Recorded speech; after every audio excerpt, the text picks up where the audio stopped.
Today, we're back with Natalie Mackenzie, who is the cognitive rehab coach, and she is here to talk with us about managing symptoms today. Welcome back to the podcast, Natalie.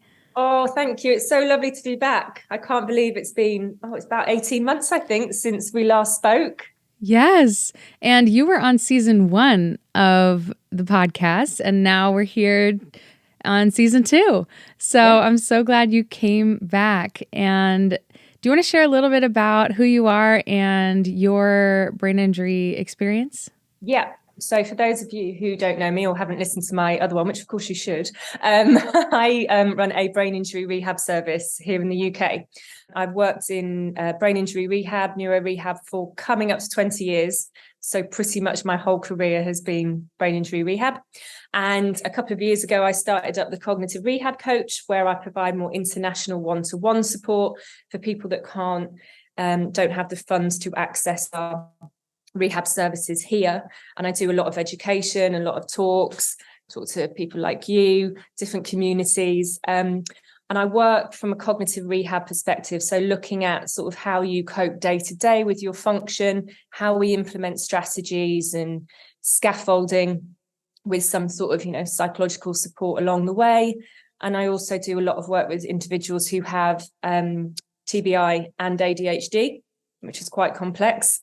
And also, since we spoke last time, I've also published the Fatigue Management Journal off the back of what we were discussing, and sort of that's been really successful. And I think we'll touch on some things there today about, the day-to-day management of symptoms and the variability of them. So that's me in a nutshell. That's wonderful, Natalie. And so last time you were here, we talked about fatigue management. And I feel like on the podcast lately, I've had a lot of conversations about, what you can do to improve and things that, different types of rehab or different types of things that can bring you to a new place of healing and brain health things. But I don't think we've talked too much lately about how do you actually cope in the meanwhile? How do you cope in the day-to-day, like while you're still in the thick of it? Because we've talked a lot about here's things you can do metabolically, here's what you can do with nutrition, here's what you can do with brain health habits. But I know in my journey, it took me many, many years to get to the place where I could even address those things. And I hope it takes you guys less time than me, again, which is why I'm doing the podcast. But the ultimate goal is for the symptoms to go away. And the ultimate goal is to improve so much. But in the meantime, until you get there, how do you live? Absolutely. And I think it's so overwhelming, right? You sort of, you all of a sudden have all these symptoms and you have all these changes and you don't know what they're about. And, I think even for us as professionals, the information is very overwhelming. There's a lot of it. There's a lot of conflicting evidence. There's a lot of conflicting opinion. There's currently a lot about syndromes and symptoms and how, how we term them and what it actually means. And I think for you guys that are living it, there's often too much, and it can be really hard to know where to go, what you're looking for, and what it actually means to you. And I think, the internet's a wonderful place, right? But it's also quite a dangerous place in terms of how it can make you feel, depending on what you're reading. And if your level of understanding of the symptoms of concussion, especially if you don't even know, right? If you don't know that you have a concussion until you know, then it can be so hard. And I think, things like this and the podcast is so important to help people just know that there's a place, know that there's some good advice and where you sort of go from there. But my biggest thing is to say, initially try not to get so overwhelmed with what's out there. And the amount of times I talk about it, and I think we spoke about it on the podcast last time, this idea of managing fatigue or symptoms. Like you say, a lot of people's overall goal is that they go away. And I had so many people say to me, I never even thought about managing, the word managing, and actually learning to manage it rather than have the expectation, I just want it to go. Yeah. And I talk a lot about that, managing expectation, because often people have a goal and people have an idea of what they want something to look like and how to get there, but they've never actually really thought about what it would feel like when they're there, or what it actually looks like when they're there. Does that make sense? It makes complete sense to Yeah. me in But my people are saying, journey. well, I Yeah. just want to be better. And you're okay, you know, I'll say, okay, well, what is better? Is better that you're 90% back to function, or is it 100% back to function? Because if we're looking at 100%, do you actually know that you're 100% before? And it's so complicated. Mm-hmm. Yeah. And I love that you pointed out that, you know, I think for me, my journey is a little bit different than some people because I've had a brain injury for almost 15 years. And the first 10 years was just like, I'm just trying to kind of get through. And at first, you know, you think you're going to get better. And then I came to a point and I kept getting re-injured that I just thought, I'm just going to be like this forever. My whole life, I'm just going to have limited cognitive energy. So when I started Hope After Head Injury in 2012, that was the mindset I had. Like, look, I'm brain injured and I'm never going to be able to get better. And so how can I make life okay in the meanwhile? And in the last 5 years, it has been a crazy awakening of I don't have to live like this forever. And I've learned that I can do more than manage the symptoms. And so I think that's why I have had a lot of conversations on the podcast about here's what you can do to heal, because I had stopped believing healing was possible. But I also don't want to forget, and I want to honor the journey that it took to get there, that you also have to learn how to manage it in the meantime. You know, you can't just sit there and think, I'm just going to completely be better and, you know, this will just pass. Like you mentioned a phrase on getting back to function. I don't think about it that way for me. I think about it getting through to new function, because I don't think I'm back to how I was before, but I do think that I'm recovering in a different way, in a new way. And so it's like, especially however many years that pass, you know, people grow over time. Nobody's the same person they were 10, 15 years before. And so I can't expect myself to go back to exactly who I was before and the function I had before. But I feel like I've gone through these symptoms and gone through to a new place. But I still do have symptoms. and you know, for me, I've found new things that have helped and worked. But if you would have asked me 5 years ago, every single day, okay, even like 1 or 2 years ago, because I had re-concussions. So it's hard when it's been so long. So many things blur together. But, you know, when every single day is a struggle, the last thing you're thinking about is like, what's this gluten and dairy-free recipe that I can make? Like, you're like, how can I just get through the day? Yeah, absolutely. And it is, and also, you know, you've lived it. If someone told you, when you don't want to hear that, do you? You don't want to hear you may not get back to 100%. And you're right, you know, it's not, you would change. And we talk a lot about post-traumatic growth. I talk a lot about that with the people that I work with. And that can be, it's quite an intensive thing to think about, because in the acute phase, you don't want to talk about what you've gained in terms of what you've learned. And, you know, I spend a lot of time with people in the acute, post-acute, talking about what are your values, what is important to you, what are you motivated to do, not what you were motivated to do, what are you motivated to do now, because that often changes.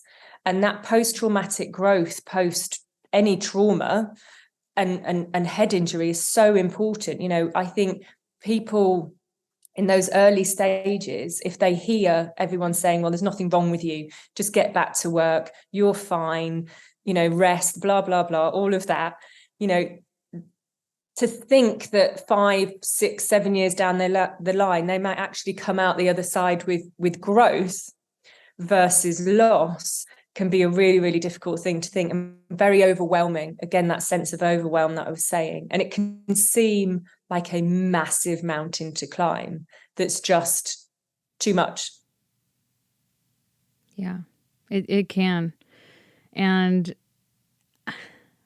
I think that that mindset, it's such a fine line to walk, because I, at first you're like, I'm going to get better. And then you realize you're not it's not going to be how you thought.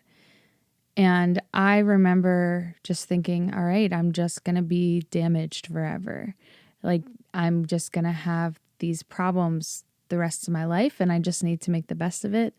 And I was able to, figure out a way to be positive and optimistic and hopeful. That's where the hope after head injury came from. But there is this sense of loss, and there is this sense of grief of like, this is not how I wanted things to go. And I write a lot of that stuff into my music. I have this song called Growing, and the second verse says, this is not the life I wanted. This is not the path I planned. But with every twist and turn and every hurt, there's something learned. And that song's all about how I've grown through the struggles. But it took a while to come to that place. And I think the unique thing about a brain injury is the brain fog and the head pain and the symptoms that affect your cognition affect your ability to reason and affect your ability to see things. And, it's a lot easier to get depressed and for your mental health to struggle when you have headaches every day. Yeah. Yeah. You just want a break, right? You just want a day where there's not something, and I think certainly when I start working with people, it's about actually also identifying and spending time doing this, which can be hard, to actually spend a good few weeks looking at what your triggers are, what your vulnerabilities are, what your symptoms are day to day, because in that fog, you completely lose sense of everything and you can't differentiate what is what. It all just merges into one big cloud of symptoms, that big descending fog, right? So I support people to sort of really drum down and start, however it works for an individual. Some people like journaling, some people like just scribbling brain dumps, some people like drawing things, just to start to identify what is really happening day to day. Because again, then you can pull all those things apart and then say, okay, well, this symptom, like you're saying you've had lots of talks about, then we look at diet. This symptoms, we look at vestibular stuff. This symptom, we look at ophthalmology, all of those different things. But in the early days, day to day, until you figure out what you're actually dealing with, how on earth do you know which path to go down to assign the right therapy? But that period in itself is quite uncomfortable because no one wants to sit and dwell and talk about what's going wrong really badly every day. So I like to look at it as sort of like an experimental behavioral experiment for a few weeks of actually, let's really look at what's happening. Because often, again, in that fog, things can appear a lot worse than potentially they are. But you're unable to see that because of the cognitive dysfunction and the overwhelm and the fatigue and goodness knows else what's going on in terms of, especially females with hormonal dysregulation. And, it's an absolute minefield. So you do need people to sort of help observe and feedback and identify. And, I think another one of your speakers had touched upon that whole idea that there will be recovery within that time. You just can't see it, that whole... you'll feel that you're going backwards and backwards and backwards and round in circles, but there will be that natural repair and recovery, but you don't know what that looks like yet because you're in it. Yeah, and that's so true. And there's really no way to know what to do when you first come to a place of realizing you need help. And I think, at first you might feel, oh, I'm just going to get better. It's a concussion, whatever. Or maybe you didn't get the right treatment. Maybe you did, and you still are just, but as time passes and weeks to months to years even, you start to you're in this fog and time passes and you don't realize how much time has passed. And you're just every day trying to do the bare minimum to get by. And that's a hard place to be in. And I think that in those moments is when you start to first realize you need help, it's hard to find which thing to do first. And that's where a good practitioner comes in, because they can help guide you. But not everyone has that. And so it's important to, start with the basics. And, one of the reasons I talk so much about nutrition is because that's something you can do at home. Your sleep hygiene, your nutrition, those simple brain health things we talk about on the podcast a lot, because I didn't know any of those things before. And making those changes for me came later on, but it's made such a huge difference. Yeah. But when you're in the middle of it, you might be listening to this because you're like, I have no idea what to do. And I just want you to know it's okay. Like, there's grace for that, and you'll find your way, but you can only do it one thing at a time. Yeah. And that's what I mean in terms of that overwhelm, that when you're scrambling around looking for things, you can often find yourself in quite a dark place. And it is just sort of peeling back and going back to basics, like you say, and actually looking at what's happening and the small changes that you can make. And also, I think times have changed a little. You guys in America are a lot further ahead than we are, but for a long time, there's been a stigma attached to head injury, or not maybe a stigma, that's the wrong word, a lack of understanding and an ignorance that sort of head injury is all about people that have been in very, very severe, traumatic incidences that are left, in a coma or vegetative state and all of that, and not really understanding the impacts of things like multiple concussions or more NTBI or whatever they are on the spectrum of severity. But things are changing in terms of sport and sports concussion, and people are now coming forward talking more publicly about the challenges that they've had and making it less isolating in many ways. And I think that can be really helpful. I often work with my biz services type things. We work at the more severe end of brain injury in terms of people that have sort of been in comas for sort of 6 weeks to 6 months, and have had sort of 2-3 years in rehabilitative settings, where insight and awareness is very impaired. And if anyone like that is listening, and you have a huge variety of people that listen to you across severities, that lack of insight can also be a massive barrier to be able to be identifying your challenges and what your needs are, which is quite different to the other end of the spectrum, where you're so insightful about what's changed and you're so aware of your symptoms, and you're able to directly correlate your changes with a head injury.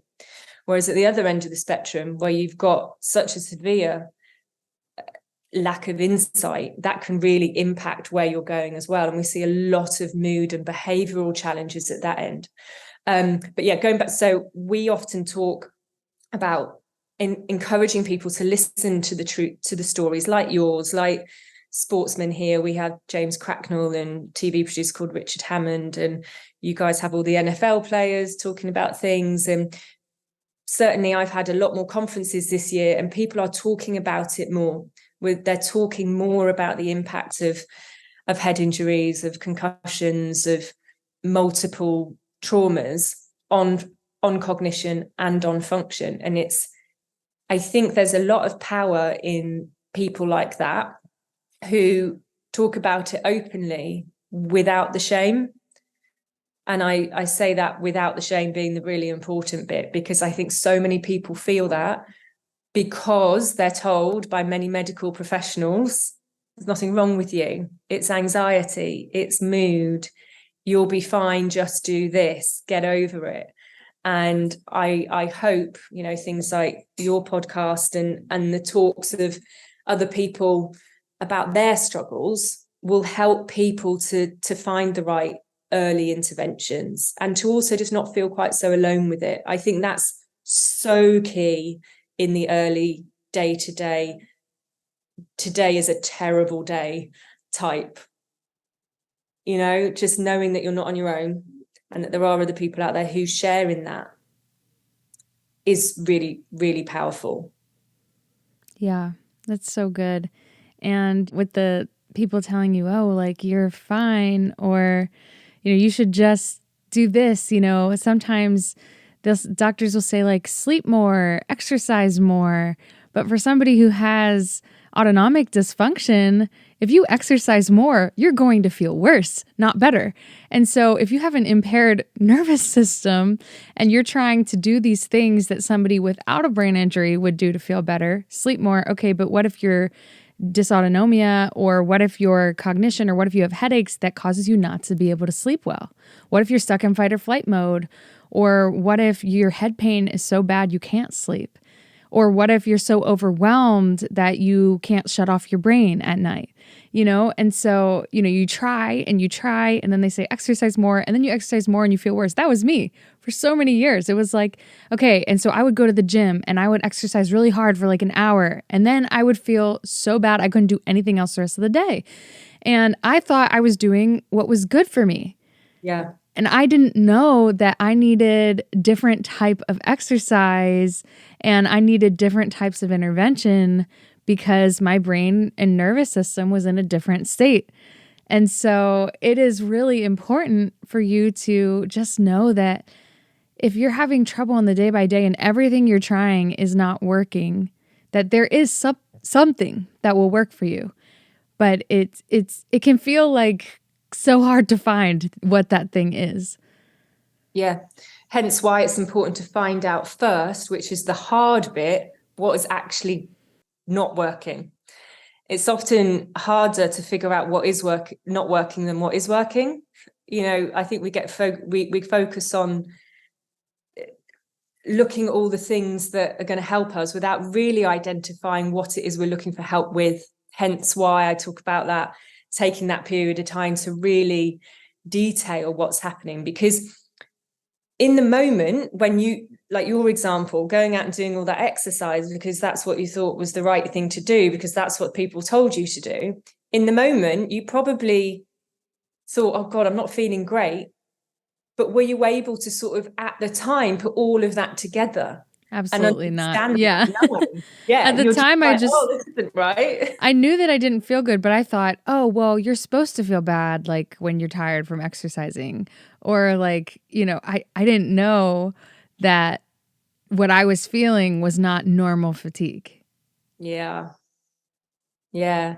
And I think as well, a huge thing for everyone to take into account is that, we talk about all the time, everyone is unique. Everyone's brain is completely unique. It's as unique as your fingerprint. The way that it is wired, where, the numbers of cells you have, we've all got these average numbers, what is it, 80 billion neurons or whatever, they're all wired in a different way based on your experiences, based on your development, based on your life, based on you.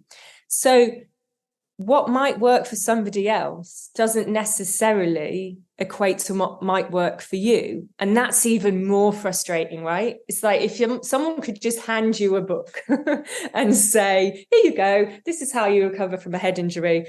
Wow, life would be a lot easier. But I think a lot of people, again, get overwhelmed with going and looking at lots of advice and this long list of different therapies to go to, without actually knowing if it's the right one for them. Like you say, your body didn't need, or the right approach wasn't that. But you don't know until you've done it. And unfortunately, it's often the things that you do that don't work well that give you that insight into where else you need to go. And then I think if you're one of those people listening now that you're thinking, well, I've tried this, I've tried that, and you're still going around lots of different corners and opening lots of different doors to find the right answer, like you've just said, there is a door for you. Yeah. Absolutely. It just might take a few more attempts to get there, but it's just having that understanding and knowing that there is something that will work for you, and it will likely be a huge combination of things. Yeah, definitely. Unfortunately, due to the nature of brain injury recovery, it will change, and it will often change without any warning.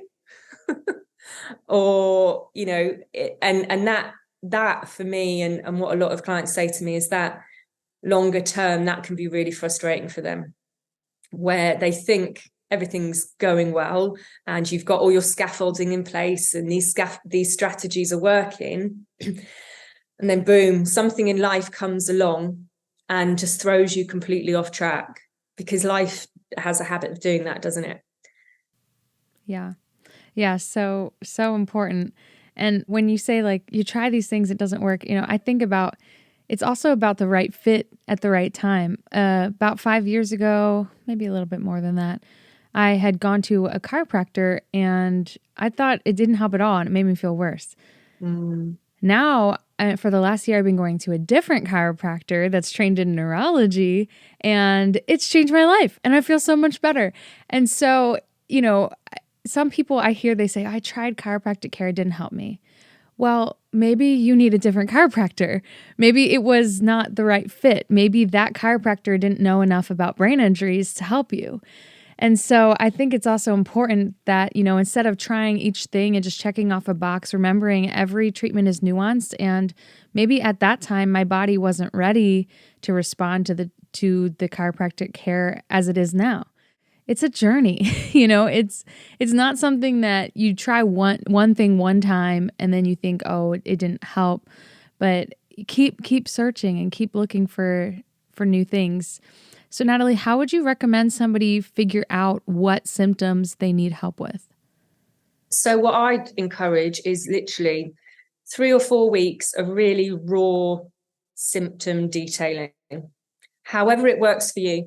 Some people just record their symptoms on a voice note, because if you're having sort of difficulty with visual processing or writing or anything like that, voice note them, scribble them down, brain dump them, just find a way of sort of logging these symptoms and do that multiple times a day.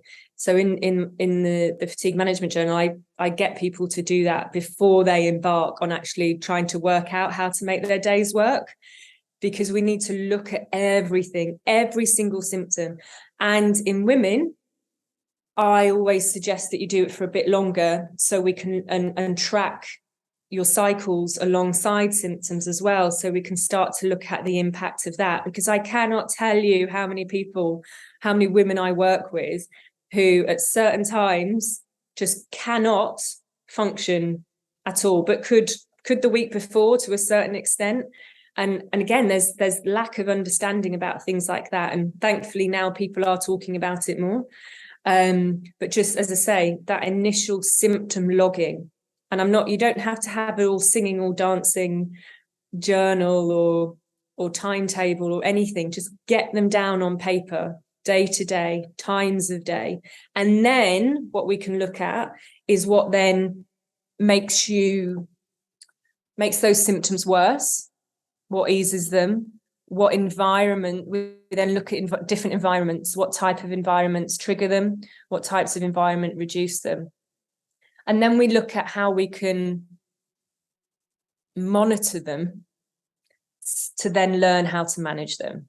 And within that, we also need to start learning what works in terms of recharging and sort of understanding how you reduce the symptoms. And I think people get very stuck in rest and recharge, thinking that what you have to be doing is sitting in a dark room sleeping. No, I don't kind of subscribe to that, because I don't actually think that's occasionally, that might be what you need. But when someone says you need to go and take a rest, that doesn't mean you need to go and, isolate yourself in a dark room with all these symptoms and the room spinning and awful thoughts going around your head. Looking at what makes you feel better. That for me is as big a part of it as well, because rest and recharge doesn't mean stopping all the time. It's about doing something less cognitively stimulating that brings you a bit of joy and just makes you feel better, even if it's for half an hour of a day, just so you can learn that those symptom cycles can be broken. And I think people get very stuck in that, often when they're surrounded, if, again, this comes down to education, doesn't it? If family members, or if you're able to work, if you're not, irrelevant, but your family members that lack of understanding of, you know, what your symptoms are actually doing to you. And that, you know, they might say, well, what you need to do is this, or well, you're just being lazy, or well, you know, just come on, you know, find a bit of grit, blah, blah, blah. That educating them that actually, okay, if you're recharging and doing something for you that makes you feel good, it's not because you feel good and you've got the energy to do it. It's part of symptom management and recovery. Yeah, that's so good. For anyone listening, rewind this about 5 minutes and listen to that again. Everything she just said, because you said so many really, really important things. So I'm serious. If you're listening to this, rewind this 5 minutes, get out a notebook and listen to what she just said again and write some things down. Because everything from spending weeks tracking your symptoms, that is huge. So writing things down and then, you know, going from there to know what triggers it. Why did you have these symptoms? You're basically an investigative journalist of yourself and of your brain injury. And so investigate it, get curious about your symptoms instead of just being a victim of, oh, I have headaches every day. Well, write down what you're doing, what you ate, you know, and learn why you feel this way. How did you sleep? You know, and that's going to feel labor intensive, but you can find a system that works for you. You could even ask someone for help. Play them the last 5 minutes of this podcast and say, help me do this. You know, just these podcasts are tools for you. So bring it to someone, play them that section and say, I want to do this and I need help. And let somebody help you. Do let people help you, because there's so much power in educating those around you as well. You know, we as professionals feel like we're banging our head against a brick wall with professionals, you know, and we talk about the need for education, and it's not just at this high level professional. You need to be educating your friends, you need to be educating your families. You know, what does a brain injury look like? Because it's not what you see on the TV. The reality of it is very different. And I think, you know, when you ask someone to help you, you're teaching them as much as you're teaching yourself. And they will often give you insights that you can't see. They'll say, gosh, well, for example, when we were in the mall, you know, last week, you went really quiet and you felt you just seemed really distant. There's a trigger there. There's a vulnerability. You're not good in a busy environment or potentially a place with bright fluorescent lights.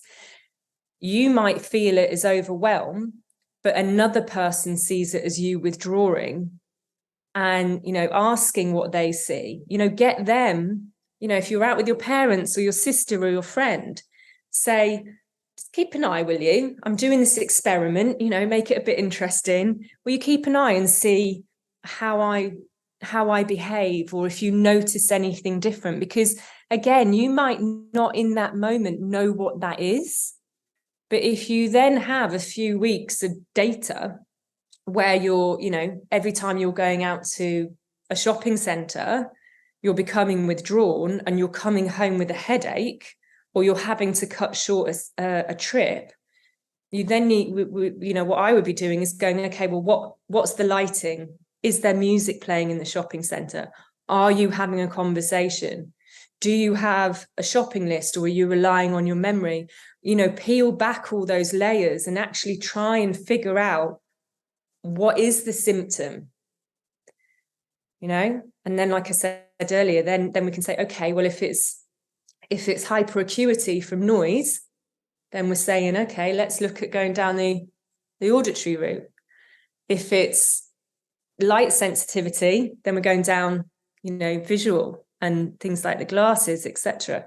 So yeah, I think involve people, you know, make it more interactive. Strange as that sounds, it's not a game, it's a behavioral experiment. And it, you know, only you and those around you can give your version of what your symptoms are, because they're not in a book. Yeah, that's so good. And even things at home, like you stayed up late and watched a movie the night before, and then the next morning you wake up with a headache. Maybe the movie was too overstimulating and you didn't sleep well. Or it was somebody's birthday and you had ice cream and cake the night before. I know for me, and I talk about this a lot because it's been mind blowing to me how much sugar causes headaches for me. And I didn't know because sugar is in so many things. And the food system in America is a lot, I think, a lot worse than yours. But like there's so much processed food and so much hidden sugars in so many things. And until I really started to pay attention to it, I didn't realize how many grams of sugar that I was consuming every single day. And it's recommended to only have 25 to 30 grams of sugar a day. Now, to put that into context, this past weekend I went to a apple orchard for the fall, and we got an apple cider, and I looked at the back of the thing, and it was 30 grams of sugar in one bottle of apple cider. And I'm like, and it's natural sugar from apples, but it's still sugar. Natural sugar is still sugar. Even though it's a little bit better for you, it's still sugar. And so I'm like, okay, this is the amount in this bottle is the amount of sugar I'm supposed to have in a whole day. And that's like a supplemental drink to everything else you eat. And so it's just I didn't know how much sugar I was consuming. And then when I realized and I started to pay attention, I reduced my sugar heavily. I started to feel better. And then now I was able to track, if I actually have sugar the day before, I have a headache the next day. And so that was me being an investigator of myself and realizing I didn't know this was a trigger and I was having headaches every day. So you might be consuming so much sugar that's hidden in stuff. And you might think, but I'm not having cookies or treats or, I don't eat dessert, but you might not know, like there's sugar in ketchup. Like it's in everything. Yeah, you might be eating, lots of refined carbs that are then converted into sugar. And you know what? If I had £1 for every time I ask someone that I work with, have you had water today? Honestly, it's one of the most, and I always say as well for people to monitor their water intake, because symptoms can be so exacerbated by lack of water. And we sometimes literally just put small things into place, like an alarm every hour to have some water. Yeah, there are a lot of apps for that. I used to use an app, a hydration app. Yeah, it's the little things people forget as well, because this is again the thing that you're trying to figure out, is there's so many different layers. And there's such, I often look at it like there's a hierarchy of symptoms, and you sort of get on top of the big ones, right? You get on top of, the visual stuff or the balance stuff, and, you're having therapy for it. And only when you start to see improvements in those, do those other little pesky, more subtle symptoms come out. And that can make you feel like it's a never ending cycle of new symptoms. They're not new. They just hadn't sort of reached the top of the hierarchy yet, and it can seem like, oh God, another one. But just try and see it that they're all the same. You're only now seeing the more subtle ones because you've got on top of the other ones. So I always see that as almost like a sign that recovery is happening. Reframing it a little bit, that a new symptom doesn't mean it's a new symptom. It's just, it's time to shine. It's time. Yeah. That's so good. I would always think about it as putting out the biggest fire. So it's like, okay, there's like a tiny match over there, but over here I have a bonfire. You got to do this first. And then, you settle down the bonfire, but the match has started to grow, and then it's lit other things. You're over there and you're like, oh, now this one I have to deal with. So yeah. And I'm so glad that you brought up earlier about women and our cycles, because that was never brought to my attention until recently. And my listeners know this because I've been talking about it a lot, because it's changed my life, realizing hormonal imbalances from brain injury. And different times in my cycle, I do have different symptoms. So if you were going to do this investigative journalism on your own symptoms, as a woman, log an entire cycle, maybe a cycle, maybe 2 cycles, and see what happens. Because if you are able to tell the different phases in your cycle, you will likely have different energy and different symptoms. And that is normal for somebody without a brain injury. Yeah. Every person that menstruates has these types of dips in energy. But for us, it's just feels like it's more. And so if you can just like, it's empowered me to know like, okay, the week before my period, I'm going to have less energy. I'm not going to feel good. I'm going to feel kind of off. And, you know, just know that's part of like PMS for me. It's made me not put so much pressure on myself that week. And I know that I can't schedule as many things. Whereas before I paid attention to that, I would just try and do my normal schedule. And just then I would struggle and then I'd get behind. And so pay attention to all these things. Absolutely. Even ovulation time, you know, again, you might have a couple of days, like 48 hours, where you've got increased nausea or increased dizziness. You know, that doesn't mean that something sinister is going on, or that, you know, symptoms are getting worse. They're just maybe more exacerbated or different to another time. So yeah, as you say, that make sure you're factoring all that in this sort of investigative stage. I can never say the word investigative. Well, it's probably different in your accent than in mine. So Natalie, can you just name out like what are some of the most common symptoms that you see from people? Because we've talked a lot about uncovering your symptoms, but what should people be looking for? Like, what are the common symptoms you see? Well, certainly the ones that come to me the most are the sense of just general overwhelm. You know, if we just take away a sensory symptom, so this general sense of overwhelm and low mood that is sort of misplaced. Obviously, we have things like visual processing, difficulty with sort of reading, being on computers, watching television, anything that's sort of visually processing information, problems in bright lights. And when I say bright lights, I mean, actually think about the lighting. Like I'm in a room with loads of fluorescent lightings and I hate them. We turn them off at a certain time of the day. And none of us in this office have any challenges with our visual processing. Difficulties with hyperacuity. Hyperacuity is that sounds and noise can be actually painful and very uncomfortable. As you've identified, things like headaches, looking at things like nausea, dizziness. And my big favorite thing, of course, is fatigue. And it's not tiredness. It's a completely different thing. It's just a huge sense of fatigue and fogginess.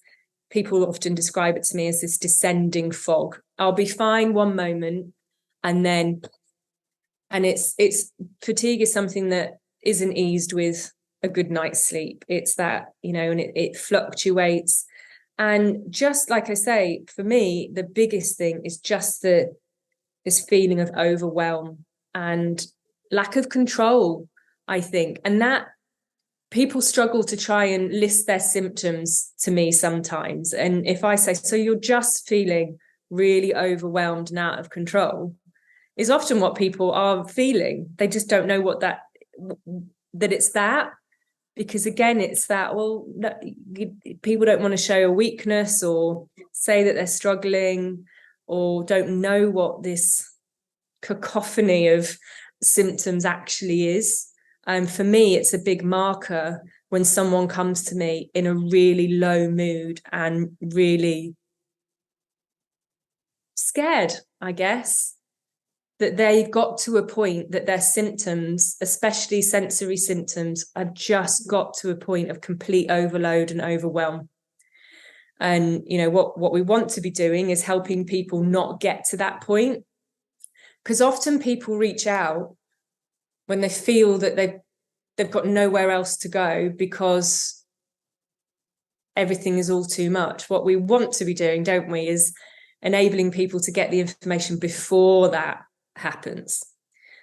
So I would say that if you've had any trauma to your head and you have some lasting symptoms that are lasting more than 2 weeks, you need to start to be looking at actually what they are and if they're worsening in different environments and if they are becoming more persistent before you get to, oh my gosh, this is just all too much. And that's not as, what I'm very careful to tell people as well is this isn't a self-indulgent this isn't a self-indulgent process, and this isn't about looking for symptoms, because I think people can, especially when people are told that there's nothing wrong with them, that, you know, you feel like you're looking for symptoms. You're not, you're just trying to identify something that's different, that wasn't there before. If I say this to all my friends and family, everyone should have a book that says everything about them, right? That their likes, their dislikes, what they're good at, what annoys them, what makes them feel tired, so that if anything like this happens, there's something to refer back to, because we can all have a very different view of how things were before an event that actually might not be accurate.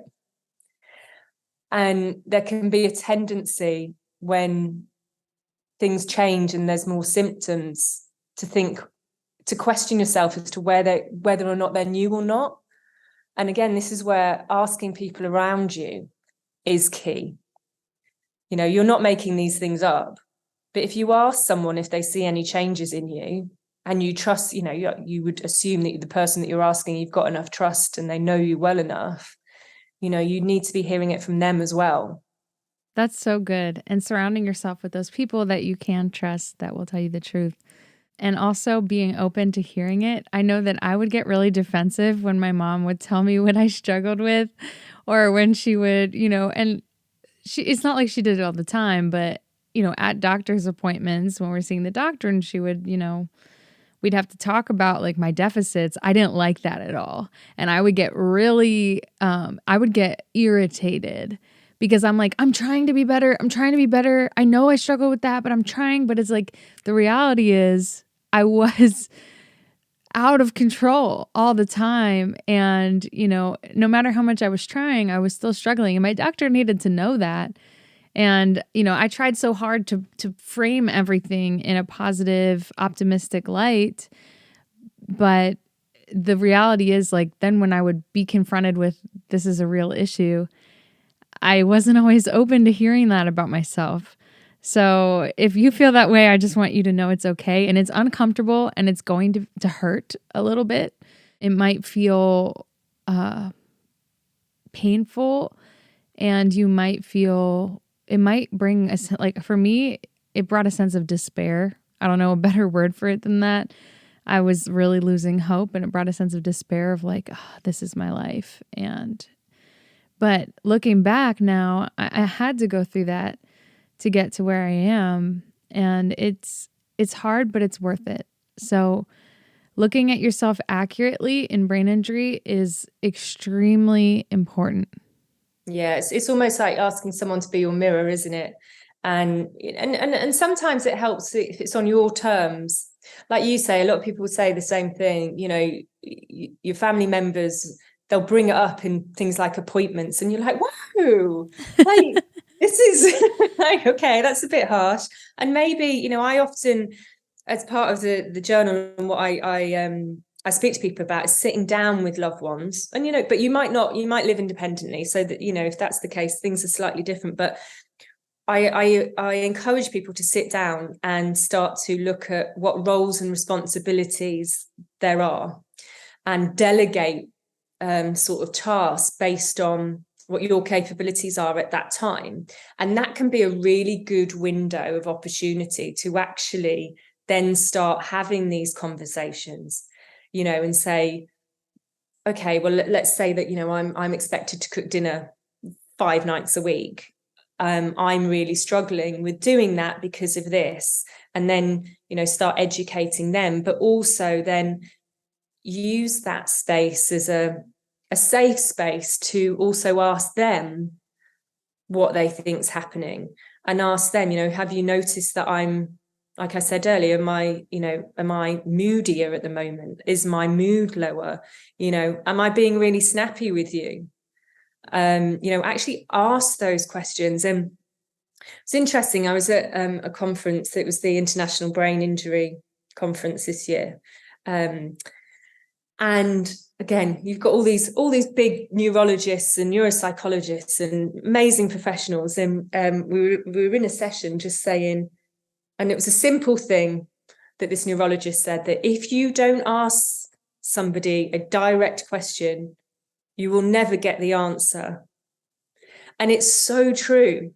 You know, if you ask your loved ones a direct question, you might not like the answer that you're going to get, but if you do it in a safe space where you feel it's on your terms, that can make a big shift. You asking rather than them telling you, or them telling a doctor whilst you're in the room. You know, if you've got an appointment coming up, ask them what they're going to say. Yeah, that's so No? good. I feel like we could just keep talking, but we are Yes. coming to the end of our time. I try not to make the episodes too long. I feel like we could have 6 more hours in us talking about this. But for everyone listening, I hope that you've gotten a lot out of this. I mean, I know that I have. And Natalie, thank you so much for coming on and sharing. So the last question I always ask on Hope Survives podcast is, what are your words of hope for our listeners? I would say on this topic, it's about looking at, there will always be growth. It's about looking at that rather than focusing on what the loss has been and what the decline has been. You will always be growing in your recovery, but you need to find the root cause and the root symptoms to sort of figure out what that growth is going to be. That's so good. Thank you so much, Natalie. So if people want to get in touch with you, what's your website and your Instagram? Instagram is the Cognitive Rehab Coach, and you can link through to my website and all my pages on there. And then I'm also available at the Biz, which is www.thebiss.co.uk. And I will see people on socials. It's been a pleasure. It's always a pleasure talking to you, and keep up the amazing work. Thanks, Natalie. You too. Thanks for all you do to help people with brain injuries, especially in the UK where there's a lot less awareness over there. Thank you.